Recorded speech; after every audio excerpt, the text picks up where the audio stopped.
Think back to your best encounter with a salesperson, service agent, or waiter. Close your eyes for a minute and return to that situation. If you're driving right now, let's keep the eyes open, but still, picture the event in your mind. What did that person say and do that made the experience so satisfying, so memorable? Recall some of the topics we've already covered in this course about likability as a characteristic of the agent, emotional appeal as a tactic. Perhaps the context was influential in some way, too, with social proof. Now, think about the worst encounter you've ever had in these settings. This is a much less enjoyable exercise, but let's do it anyway. What happened? What did this person say or do that made the situation so irritating or frustrating? Again, it's likely that characteristics of the agent, narcissism or psychopathy, came into play along with characteristics of the context, and perhaps even your own characteristic as a target of influence. In this lecture, we're going to focus specifically on sales and service situations to apply some of what we've learned to those all too frequent events in our day-to-day life. What happens in these situations that makes them fantastic or terrible? As part of this lecture, we'll also talk about ways that you can apply principles of influence to turn the tables on overly pushy sales agents. How can you get a better deal from your sales encounters by applying the concepts you're learning in this course? I want to begin by telling you about my biggest shopping spree and the sales agent who made it happen. I will call her Joyce just to make it easy, although that's not her real name, and I will call the store Great Guy Clothing. I'm not in the business of taking money for product endorsements. The first time I entered Great Guy Clothing, I was on a trip out of town, and I had never even heard of the store. I quickly found that I liked the clothing and appreciated the low-key but professional approach to service.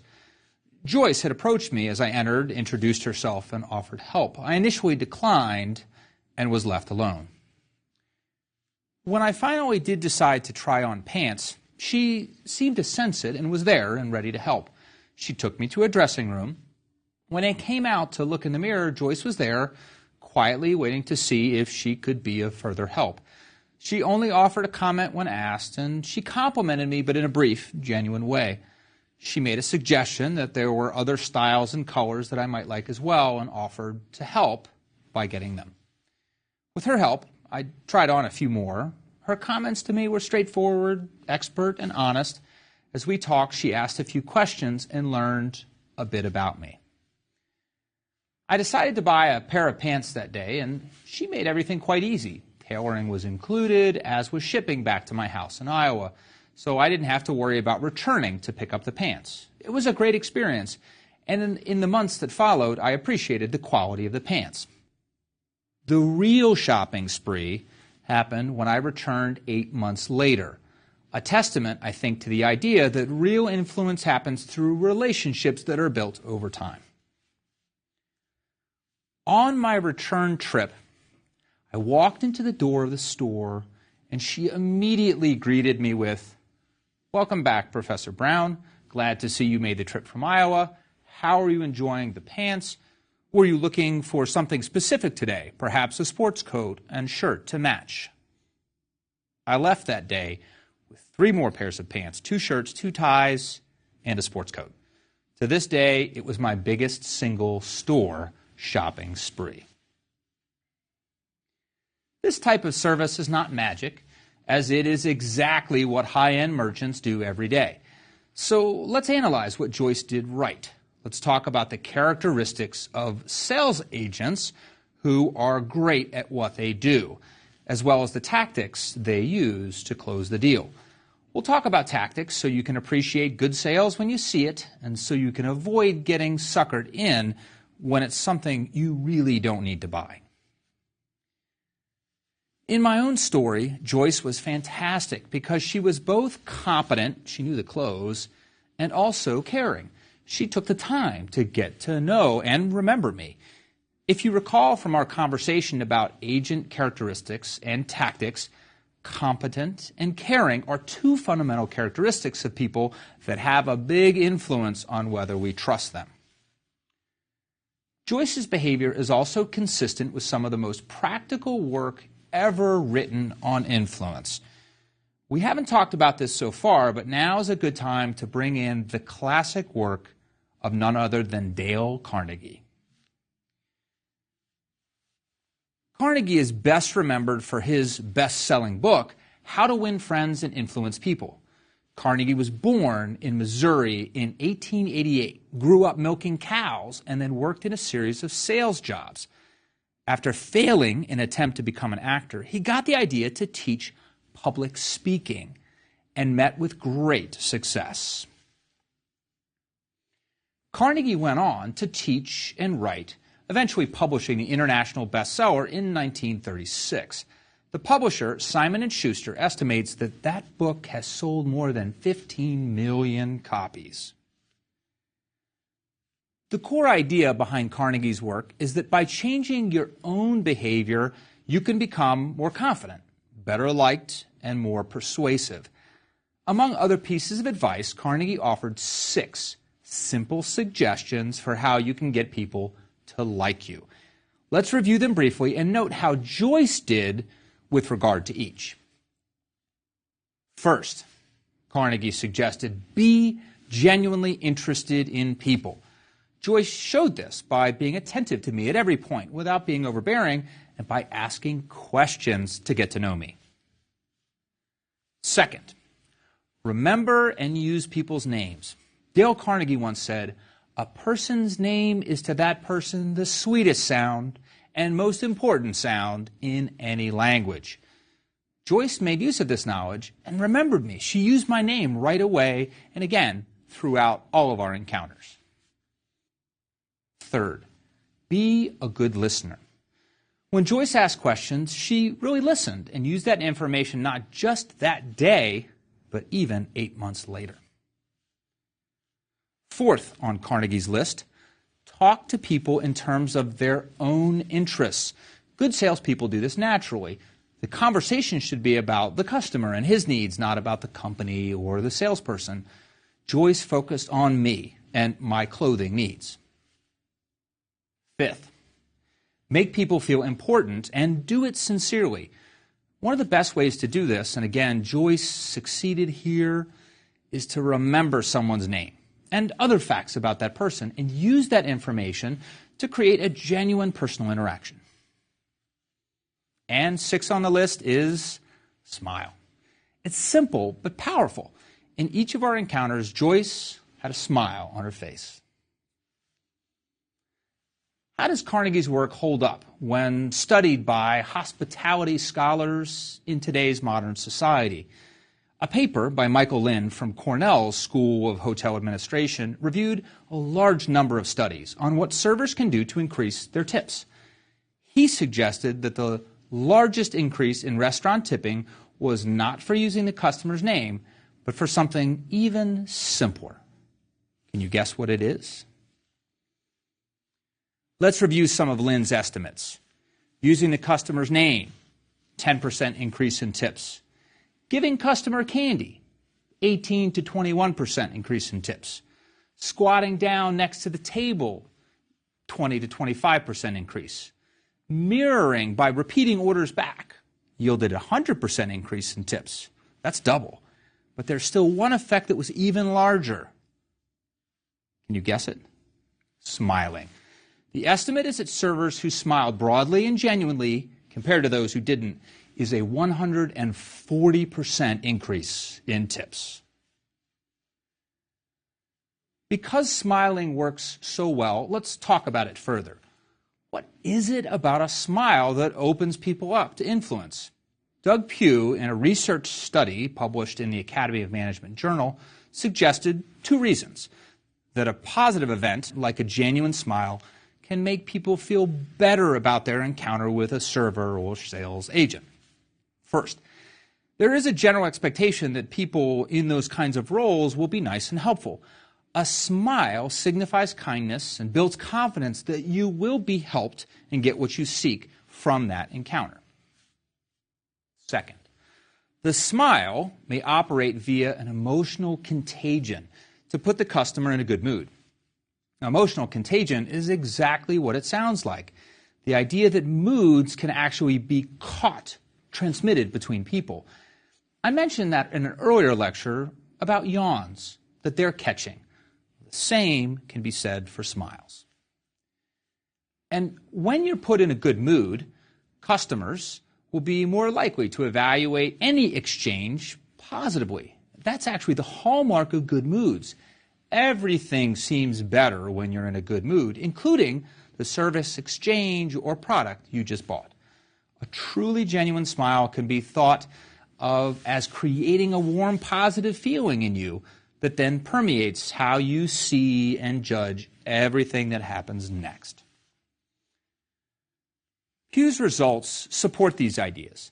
He studied this with bank tellers and found that customers were in better moods and rated their exchange with the bank more positively when the person serving them smiled. Of course, not everyone reacts the same way with emotional contagion. If you are in a seriously deep mood state, it may be hard for an outside event to alter it. And it might not surprise you to know that people who register high on psychopath scales are less influenced by other people's mood states, and in fact may display an opposite reaction. That is, such a person might actually smile in response to someone's negative emotional display. That's a disturbing idea, but it's certainly consistent with what we discussed in our lecture on the dark triad. So here again, we see that characteristics of the agent and target work together in determining the outcome of an attempt to influence.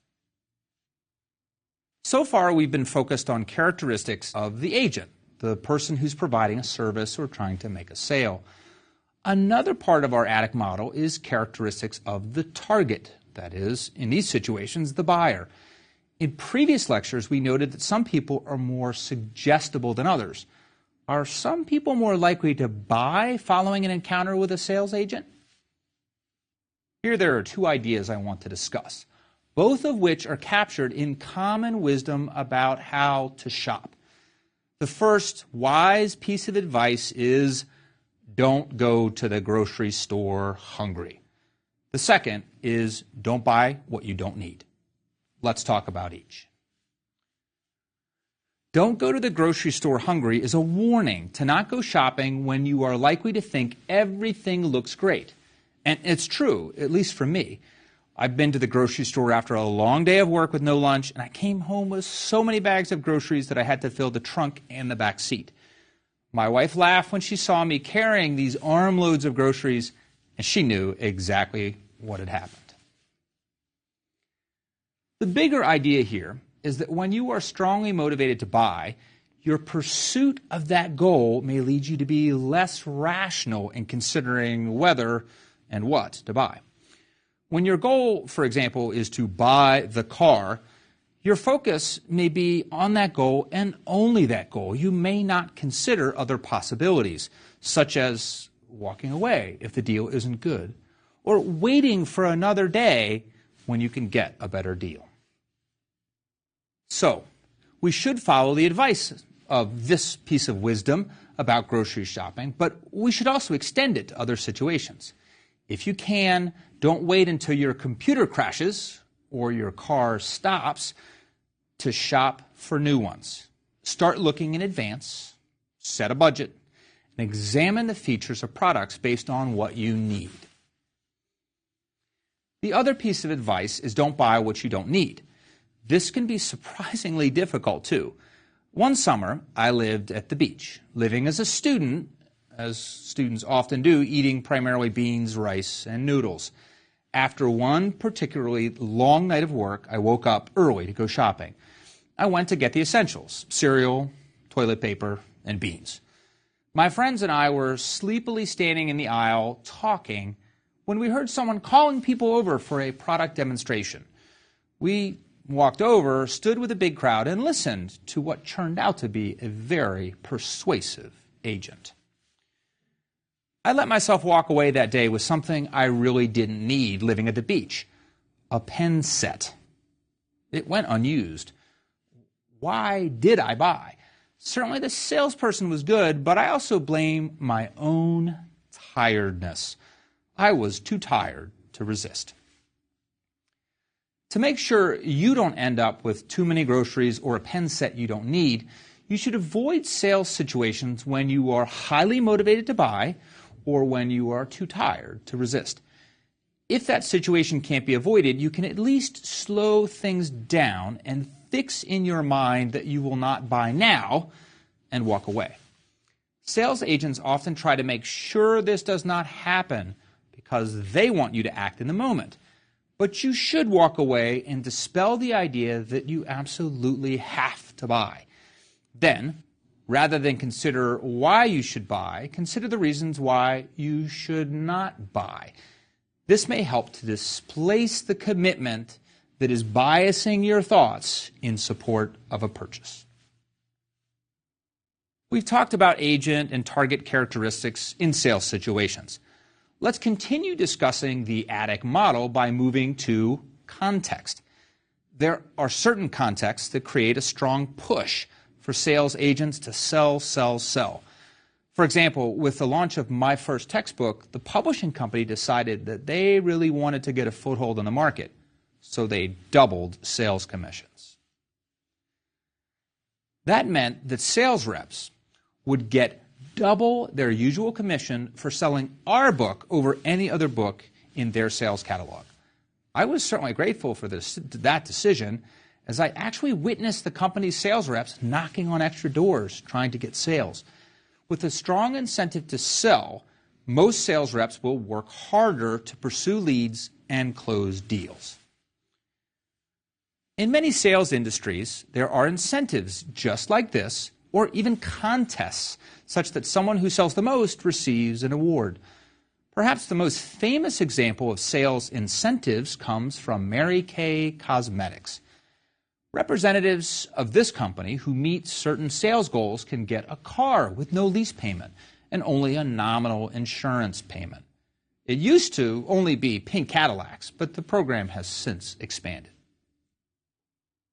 Reviewing sales contests, I've found research indicates salespeople are best motivated by contests where multiple people can win. For those of you who have done sales as a living, this is immediately obvious. How hard would you compete with 500 other people for one award? In contrast, if half of the sales agents can win, so long as they hit a particular sales level, then you see your chances as significantly better and will be more likely to work hard to get sales. In this way, salespeople are just like all of us. If they're going to work harder, they would like to see a reasonable chance that it will be rewarded. This is, in fact, the prediction of one of the best established economic theories of human motivation, expected utility theory. Psychologists often prefer the term expectancy theory, but many of the predictions are the same. People will work harder if they believe the extra effort is likely to yield a meaningful reward. Many companies recognize this and have a range of different awards available for their sales agents or when they hit different levels of sales. What does this mean for you? The implication is clear. If you understand the ways in which your sales agents may help, then you may find yourself in a better bargaining position. Let's talk in more detail about one particular purchase that many of us don't enjoy: buying cars. An article on car buying published in MSN Money noted that many of the tips floating around about when and how to bargain for cars are myths. Specifically, you may have read that you should visit the dealer at the end of the month or the end of the week. By visiting at these times may not help. If you think about how dealer incentives work, For one thing, there is variability in incentives from dealers, and not all of them work on traditional weekly and monthly calendars. You may not know that the actual start and end dates for incentives and competitions are different across companies, different across types of cars. The salesperson you're working with may already have met some magical threshold, so he may not really need your sale. And if lots of people follow the advice of buying late in the month or week, then sales agents will be busier and feel they have greater leverage to walk away with a reasonable chance, let alone a lowball offer. If these aren't great pieces of advice, what is better advice? One of the best things you can do is educate yourself about the incentives that may be in place. Edmunds.com and Kelley Blue Book often offer information about incentives from the dealer, and this will allow you to understand when incentives may end. Local dealers won't advertise their incentives, but you could certainly ask.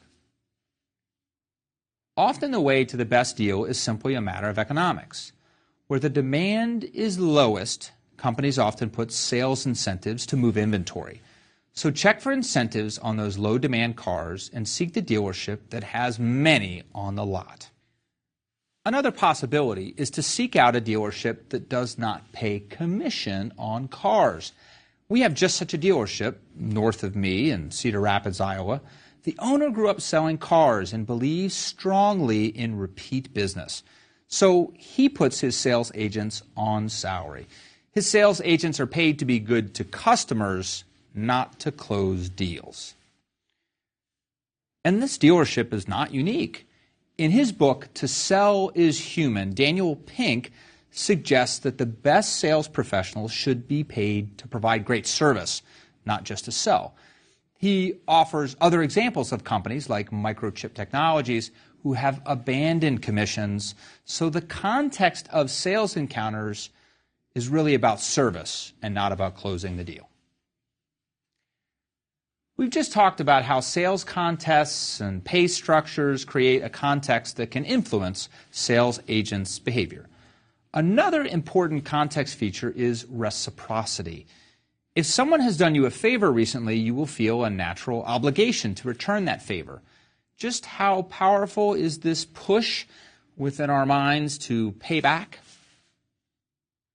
Jerry Berger, the professor who replicated the Milgram compliance studies, also studied the power of reciprocity. In a simple experiment involving 120 undergraduate students, participants came into a lab to do a simple set of tasks. The tasks weren't relevant to the study, as what was really studied was how participants would react when they were given an unexpected favor. Here's how the experiment worked. 2 students were sitting in a room. One of them was an actual participant, the other was a research confederate. After a few minutes, the research confederate would excuse herself to go to the restroom. Upon returning, she would say that she had been offered leftover bottles of water from a club meeting, and she picked up 2, one for herself and one for the real research participant. There was also a condition where upon return, the confederate said nothing and just returned to her seat. We'll call this the no favor condition to contrast it with the favor condition where a water bottle was given. When the experiment was ostensibly over, the very same confederate would ask the participant to complete a survey that she created for a class. The survey was to be completed and returned to a different office in the same building, but 3 days later. So there was an element of inconvenience with the survey, even though it only contained 12 items. To be helpful to the research confederate, a participant would have to do the work and then remember to return it 3 days later. Who complied and completed the survey? With no favor, the rates were very low, further indicating the inconvenience of this little ask, averaging 5%. But when the favor had been given, the rates jumped to 28%. With a small favor, compliance was 5 times the amount. There was another wrinkle to this study. Berger and his colleagues also tested whether it mattered to tell the participant that the confederate, this is the one who gave the water bottle, would be physically present when the survey was turned in.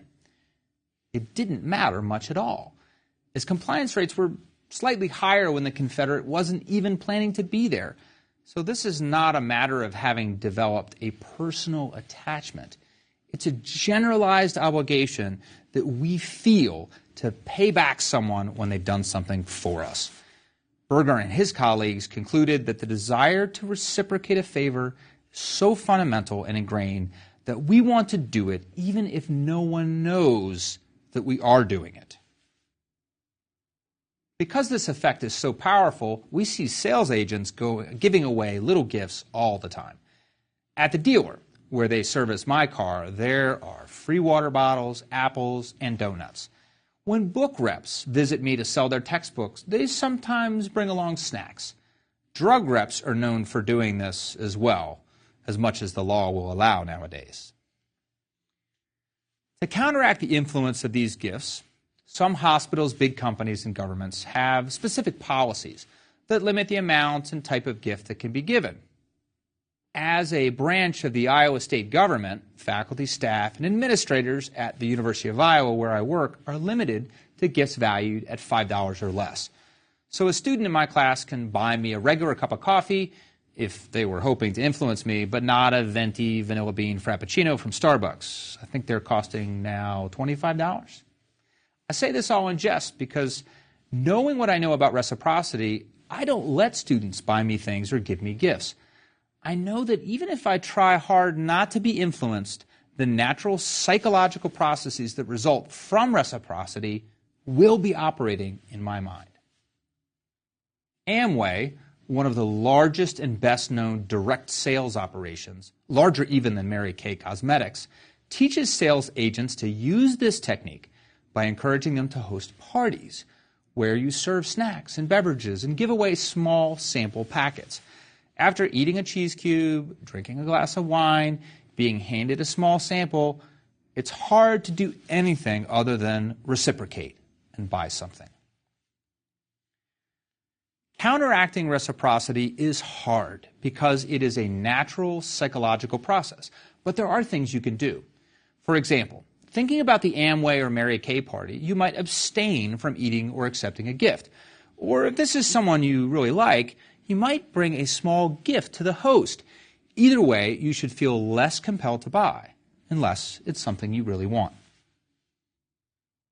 For the agent, target, and context effects that I have presented, I offered a few suggestions. Knowing what we know about how the human mind works, it will help you if you understand the subtle influences that an agent's smile, your own desire to buy, and a little gift can have on your willingness to buy. How can you use this knowledge? Here are two things you can try. First, in your next service encounter, learn your server's name. Use it. And ask something personal about that person and use that information. Most importantly, smile. See if that changes the type of service you receive. If you really want to test the effectiveness this produces on your service provider, ask for something special that requires extra effort. See if you get it. Second, the next time you go for a big purchase, make sure to give yourself time. Don't wait until the last minute. And do an online search about information that will tell you features and costs. This will help you avoid getting caught up and buying something that meets your immediate goal to buy, but doesn't give you what you need. And see if there are any incentives that the sales folks are under. In the absence of that information, you might try a direct approach. Ask your sales rep if she would be rewarded for selling any particular product to you. You might just get an honest answer, and then you know where you might be able to influence her to lower the price. Just as this lecture helps us apply lessons of influence to sales situations, these tips help us apply research findings about sales agents, contexts, and tactics to our advantage. We'll turn next to the topic that makes a lot of people more nervous than buying a car, making speeches. If you'd like to be less nervous and more persuasive the next time you talk in front of a group, then join me for the next lecture.